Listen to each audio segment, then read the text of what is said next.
മാളികച്ചോട്ടിൽ മയങ്ങുമ്പോൾ കനവിന്റെ കളിത്തേരിൽ വന്നില്ലേ സ്നേഹ കളിവാക്കു പറഞ്ഞെന്നെ ക്ഷണിച്ചില്ലേ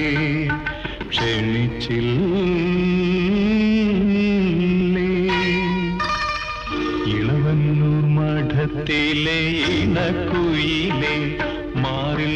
കളഭക്കൂട്ടണിഞ്ഞു കൊണ്ടുറക്കമായോ വിരഹത്തിൻ ചൂടുണ്ടോ വിയർപ്പുണ്ടോ നിന്നെ വീശുവാൻ മേടക്കാറ്റിൻ വിശറിയുണ്ടോ ഇളവന്നൂർ മഠത്തിലെ